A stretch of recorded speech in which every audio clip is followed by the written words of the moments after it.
Hi friends, நான் உங்கள் லக்ஷ்மி ஸ்ரீ. இன்றைக்கி இன்ஸ்டண்ட்டான தோசை எப்படி செய்கிறதுன்ட்டு பார்க்கலாங்க. இப்போ ஒரு கப்பு நான் மைசூர் தால் எடுத்துருக்கேங்க. இந்த தாலை பற்றி நிறைய பேருக்கு தெரிஞ்சிருக்காதுங்க. எப்பவுமே பருப்பு வச்சு நம்ம சாம்பார் தால் தாங்க பண்ணுவோம். ஆனால் இந்த மாதிரி மைசூர் தாலை வச்சு இந்த மாதிரி தோசை செஞ்சு பாருங்கள். டேஸ்ட் ரொம்ப நல்லா இருக்குங்க. இதில் நிறைய ஹெல்த் பெனிஃபிட் இருக்குதுங்க. இதில் புரதச்சத்து, இரும்பு சத்து இருக்கிறதுனால சுகரை கண்ட்ரோல் ஆகுது. 100 கிராம் மைசூர் தாலில் 25 கிராம் புரதச்சத்து இருக்குது. இதை தண்ணி ஊற்றி நல்லா 2-3 டைம் நல்லா கழுவி எடுத்துக்கலாங்க. ஏன்னா மண் தூசெல்லாம் இருக்கும். பருப்பு முழுகிற அளவுக்கு தண்ணி ஊற்றி தட்டு போட்டு மூடி அட்லீஸ்ட் ஒரு அரை ஹவர்னா ஊற வச்சு எடுத்துக்கலாங்க. இது நிறைய நேரம் ஊற வைக்கணும்னு அவசியம் இல்லைங்க. இது அரை ஹவர் ஊற வச்சாவே போதுங்க. பாருங்க, அரை ஹவர் ஆயிடுச்சு, நல்லா ஊறி வந்திருக்கு பாருங்க. இதை தண்ணி நல்லா வடிகட்டிட்டு ஒரு மிக்ஸி ஜாரில் எல்லாம் போட்டுக்கலாங்க. இது கூடயே எந்த கப்பால் நம்ம பருப்பு அளந்தோமோ அதே கப்பால் அரை கப்பு ரவை போட்டுக்கலாங்க. நான் 2 காஷ்மீரி மிளகா போட்டுக்கிறேங்க.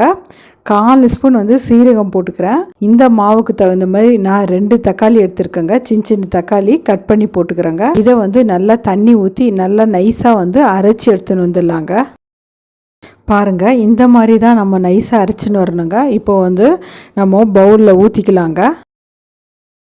கொஞ்சமாக மிக்ஸி அலம்பி நம்ம தண்ணி ஊற்றிக்கலாம். இதுக்கு தேவையான அளவு நம்ம கொஞ்சமாக உப்பு போட்டுக்கலாங்க. உப்பு போட்டு நல்லா கரைச்சி வச்சுக்கலாங்க.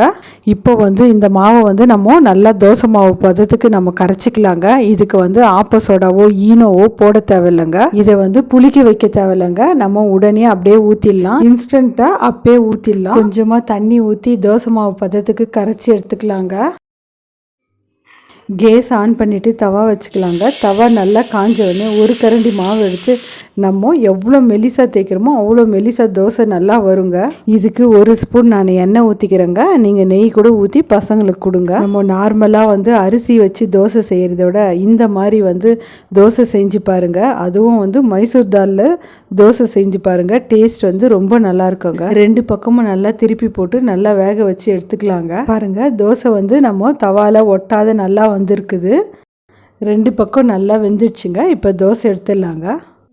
இன்ஸ்டன்ட் மைசூர் தால் தோசை ரெடி ஆயிடுச்சு பாருங்க. இந்த தோசைக்கு சட்னி, சாம்பார் எதோடு தொட்டு சாப்பிட்றதுக்கும் டேஸ்ட் ரொம்ப நல்லா இருக்குங்க. இந்த மாதிரி அரிசி சேர்க்காத தோசை நம்ம எடுத்துக்கும் போது நம்ம உடம்புல கண்டிப்பாக சேஞ்சஸ் இருக்குங்க. நம்ம சேனலில் ஹெல்த்தியான பிரேக்ஃபாஸ்ட்டு நிறைய போட்டிருக்கோங்க. அதே போல் அல்லாத பிரேக்ஃபாஸ்ட் ரெசிபி நிறைய போட்டிருக்கோங்க. நீங்கள் வேணும்னா போய் செக் பண்ணி பாருங்கள். நீங்களும் ஒரு டைம் இந்த மாதிரி செஞ்சு பார்த்துட்டு நீங்கள் உங்கள் ஃபீட்பேக் சொல்லுங்கள். இந்த வீடியோவை ஃப்ரெண்ட்ஸ் அண்ட் ஃபேமிலிக்கு நீங்கள் ஷேர் பண்ணுங்கள். அது கூடயே லைக் பண்ணுங்கள், ஷேர் பண்ணுங்கள், சப்ஸ்கிரைப் பண்ணுங்கள்.